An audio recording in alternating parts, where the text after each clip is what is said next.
to the Daily Bite. I'm your host, Pastor Steve Andrews.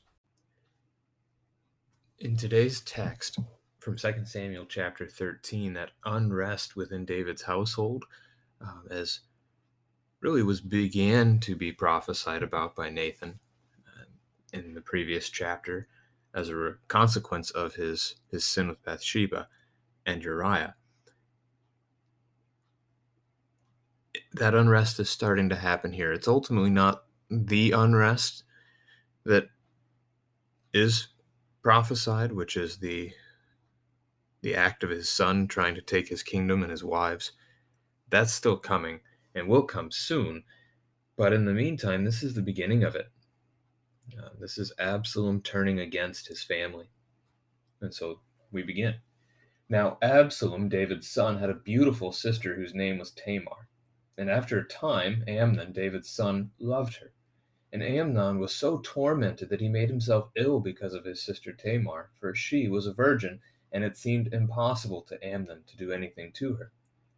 But Amnon had a friend, whose name was Jonadab, the son of Shimei, David's brother. And Jonadab was a very crafty man, and he said to him, "O son of the king, why are you so haggard morning after morning? Will you not tell me?" Amnon said to him, "I love Tamar, my brother Absalom's sister."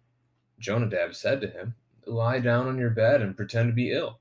And when your father comes to see you, say to him, 'Let my sister Tamar come and give me bread to eat, and prepare the food in my sight, that I may see it and eat it from her hand.'" So Amnon lay down and pretended to be ill. And when the king came to see him, Amnon said to the king, "Please let my sister Tamar come and make a couple of cakes in my sight, that I may eat from her hand." Then David sent home to Tamar, saying, "Go to your brother Amnon's house, and prepare food for him." So Tamar went to her brother Amnon's house, where he was lying down, and she took dough and kneaded it and made cakes in his sight and baked the cakes. And she took the pan and emptied it out before him, but he refused to eat. And Amnon said, "Send out everyone from me." So everyone went out from him. Then Amnon said to Tamar, "Bring the food into the chamber, that I may eat it from your hand." And Tamar took the cakes that she had made and brought them into the chamber to Amnon her brother. But when she brought them near him to eat, he took hold of her and said to her, "Come, lie with me, my sister." She answered him, "No, my brother, do not violate me, for such a thing is not done in Israel. Do not do this outrageous thing. As for me, where could I carry my shame? And as for you, you would be as one of the outrageous fools in Israel. Now, therefore, please speak to the king, for he will not withhold me from you." But he would not listen to her, and being stronger than she, he violated her and lay with her. Then Amnon hated her with very great hatred, so that the hatred with which he hated her was greater than the love with which he had loved her. And Amnon said to her, "Get up, go." But she said to him, "No, my brother, for this wrong in sending me away is greater than the other that you did to me." But he would not listen to her. He called the young man who served him and said, "Put this woman out of my presence, and bolt the door after her." Now she was wearing a long robe with sleeves, for thus were the virgin daughters of the king dressed. So his servant put her out and bolted the door after her. And Tamar put ashes on her head and tore the long robe that she wore, and she laid her hand on her head and went away, crying aloud as she went. Her brother Absalom said to her, "Has Amnon your brother been with you? Now hold your peace, my sister. He is your brother. Do not take this to heart." So Tamar lived, a desolate woman, in her brother Absalom's house. When King David heard of all these things, he was very angry. But Absalom spoke to Amnon neither good nor bad, for Absalom hated Amnon, because he had violated his sister Tamar. After 2 full years, Absalom had sheep shearers at Baal-hazor, which is near Ephraim, and Absalom invited all the king's sons. And Absalom came to the king and said, "Behold, your servant has sheep shearers. Please let the king and his servants go with your servant." But the king said to Absalom, "No, my son, let us not all go, lest we be burdensome to you." He pressed him, but he would not go, but gave him his blessing. Then Absalom said, "If not, please let my brother Amnon go with us." And the king said to him, "Why should he go with you?" But Absalom pressed him until he let Amnon and all the king's sons go with him. Then Absalom commanded his servants, "Mark when Amnon's heart is merry with wine, and when I say to you, 'Strike Amnon,' then kill him. Do not fear, have I not commanded you? Be courageous and be valiant." So the servants of Absalom did to Amnon as Absalom had commanded. Then all the king's sons arose, and each mounted his mule and fled. While they were on the way, news came to David: "Absalom has struck down all the king's sons, and not one of them is left." Then the king arose and tore his garments and lay on the earth, and all his servants who were standing by tore their garments. But Jonadab, the son of Shimei, David's brother, said, "Let not my lord suppose that they have killed all the young men, the king's sons, for Amnon alone is dead. For by the command of Absalom this has been determined from the day he violated his sister Tamar. Now therefore let not my lord the king so take it to heart as to suppose that all the king's sons are dead, for Amnon alone is dead." But Absalom fled. And the young man who kept the watch lifted up his eyes and looked, and behold, many people were coming from the road behind him by the side of the mountain. And Jonadab said to the king, "Behold, the king's sons have come, as your servant said. So it has come about." And as soon as he had finished speaking, behold, the king's sons came and lifted up their voice and wept. And the king also and all his servants wept very bitterly. But Absalom fled and went to Talmai the son of Ammihud, king of Geshur. And David mourned for his son day after day. So Absalom fled and went to Geshur, and was there 3 years. And the spirit of the king longed to go out to Absalom, because he was comforted about Amnon, since he was dead. This is the word of the Lord. This is certainly a difficult chapter to go through, and especially if you have children that you're trying to work through this chapter with. Here we have the subject of rape, which is a terrible deed, and we also have the subject of murder, which is another terrible deed. So as we look at these things,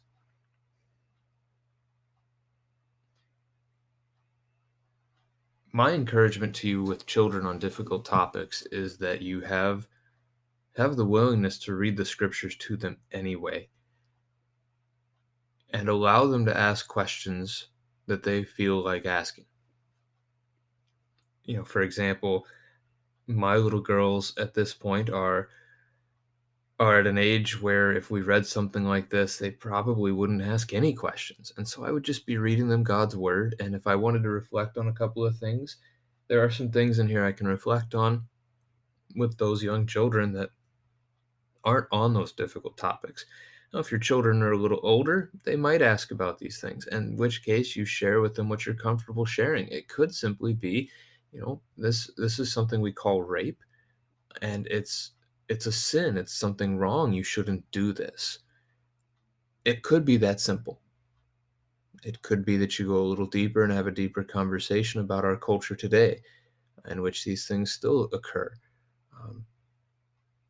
With an older son, certainly the encouragement to never do something like this. With an older daughter, trying to encourage her in ways to not be in situations where it could occur. Can't avoid every situation, but where we can, probably should. But beyond that, also the idea that if something like this ever happened to your daughter, you would not be disowning her. That's a conversation that our young ladies need to hear, that if they have been wronged, it's not their fault that they have been wronged, and we would still love them. Now, on the flip side of that, actually, we should still love even our child who would commit an act like this. We would not disown them in that sense. We would want to love them and work through forgiveness with them as well. So some really deep conversations can come out of this depending on the level of comfort within your household on having some of these conversations.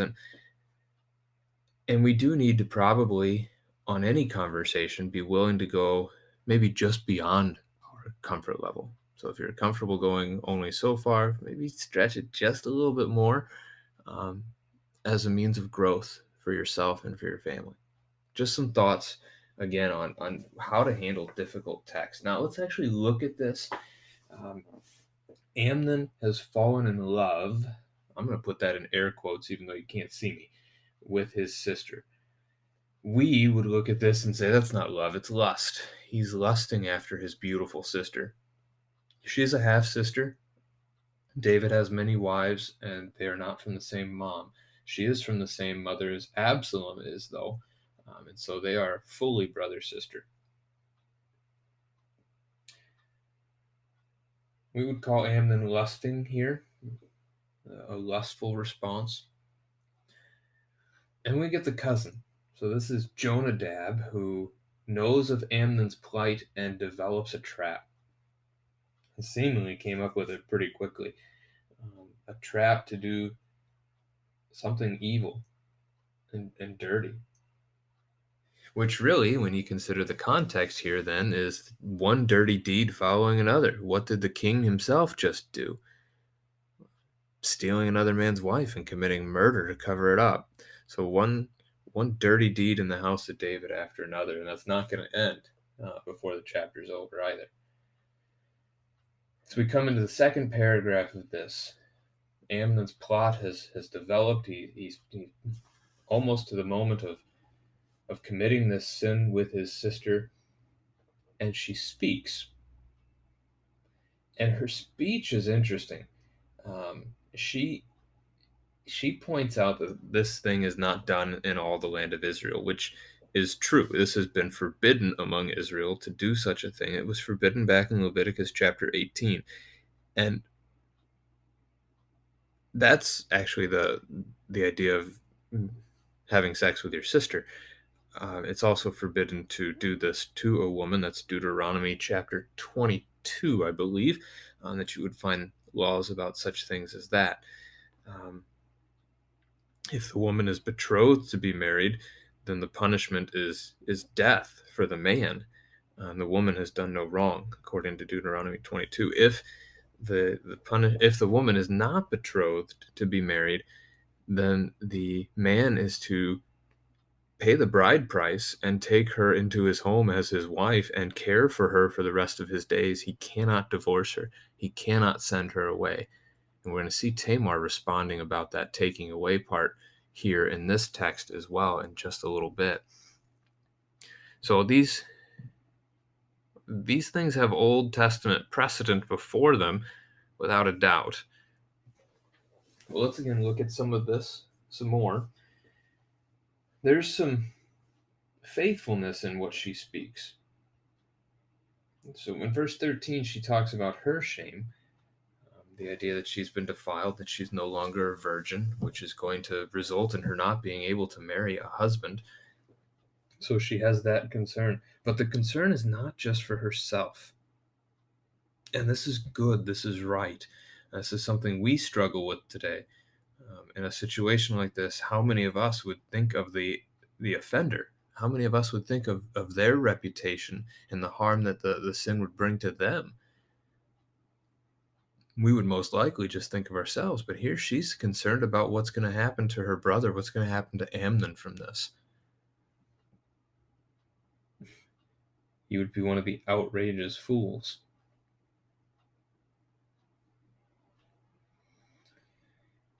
She suggests David would bless a marriage. Again, that's against Leviticus chapter 18, which has outlawed this act of marriage between the two, and the penalty for this, should they do it, would be to be cut off from Israel. So, as faithful as she was in caring for her brother here, what she said may not have actually been true in that last regard. After the rape has been committed, Amnon hates her more than he had loved her at first. And again, I would argue that word love in this instance is probably more what we would consider lust than it is what we would consider an unconditional love for another person, where you actually want to care for them. He doesn't want to care for her. That's not been his goal in this.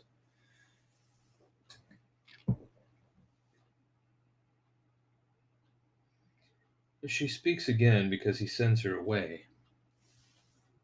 And this is, again, the strength of Tamar and her faith, how many of us would have responded this way?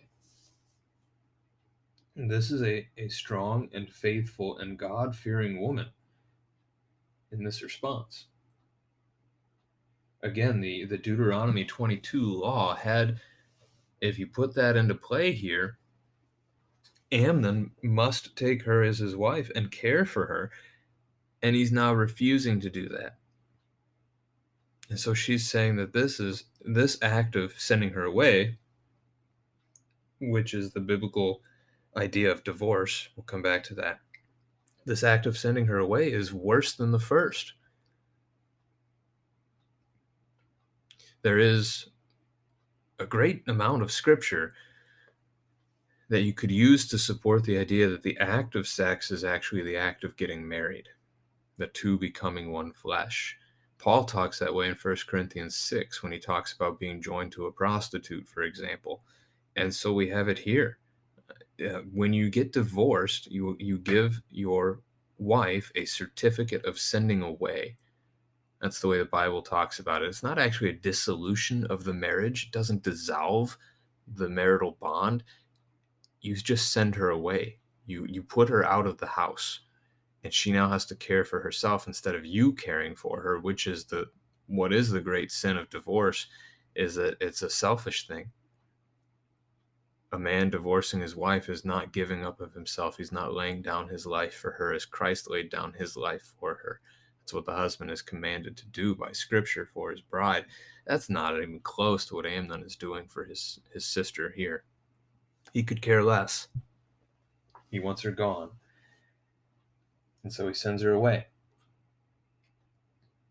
She tears her robes. She grieves. She acknowledges the change of her status here. And we see in the next paragraph, she ends up going to live with her brother Absalom in his house, and he ends up caring for her. That was certainly one of the ancient cultural customs. It could have been her father. She could have lived in David's household, but brother is another option there. So a good and faithful move by Absalom at first here, taking Tamar into his home and caring for her. However, verse 22, Absalom hates. So we've seen rape in this chapter. We've seen the hatred of brother and sister for his sister. We've seen hatred of a brother for his brother, and we're going to see vengeance as well. All of these things, and you can ask your children about some of these, is it okay to hate? And the answer to that is no. This is wrong for Absalom as well. Absalom, if we're going to speak in scriptural terms, especially New Testament era, Absalom ought to forgive his brother, and that's not going to happen here. So, as we get to verse 23, there is a celebration, essentially of a harvest. You don't normally call it a harvest when you shear your sheep, but you're collecting the wool that's been growing all year.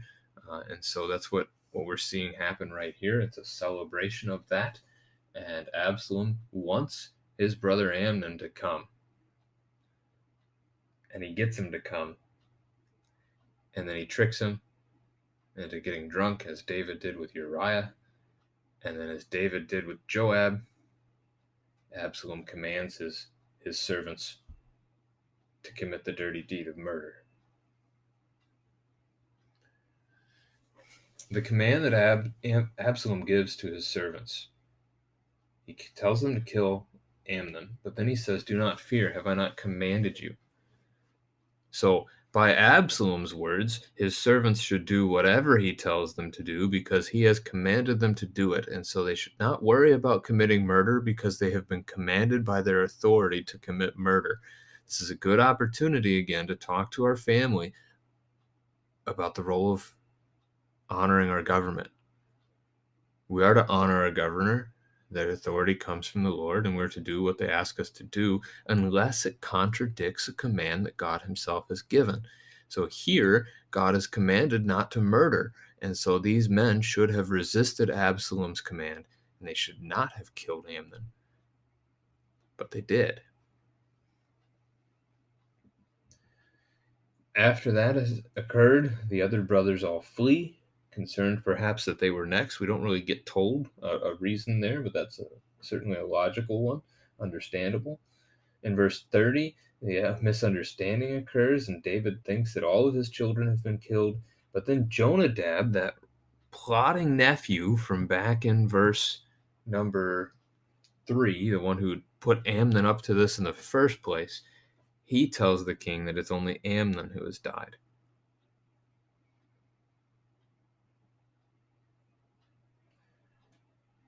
It's hard to imagine Jonadab had this as part of his plan from the get-go. An idea of proving to be faithful in David's eyes, getting closer perhaps to the king, although that does sure seem to be the way he's playing it in the moment, giving the king better news. And then in the next paragraph, saying that the king, telling the king, as your servant said, so it has come about. You can trust your servant. What Jonadab says is true. That kind of a thing. Absalom flees, goes to his grandfather's house. Talmai was the father of his mom, and that's Geshur is in the land to the east of the Jordan River and the Salt Sea. So he goes there to hide, essentially, fleeing from David, who then mourns for Absalom. It's a little hard in 37 to figure out who David's mourning for. He's already mourned the death of Amnon in verse 36, and in verse 39, we're going to learn that he wants to go to Absalom. So it's hard to know in 37 specifically which son it's talking about. He mourns for both in the text. Now, it's worth noting in the overall of this that Amnon was the firstborn son. Absalom's third in line, so Amnon's firstborn. That's part of why David's mourning the death of Amnon, the loss of his son. This is the one who should have inherited the throne. This is the one who should have inherited the kingdom, the one who the promise of Jesus, the Messiah that would come and sit on the throne forever, it should have come through this son. And this is a weak spot for David. David should have punished Joab for committing murder against Abner a few chapters ago. David should have punished Amnon for raping his sister. But when these family issues come up, David has not brought about the justice. He's not meted out the punishments that God has prescribed in the Old Testament for these acts. He has allowed these wicked things to happen within his own household, and he has not brought about the discipline that would help prevent these things. And that's going to continue with Absalom as we move forward in future days.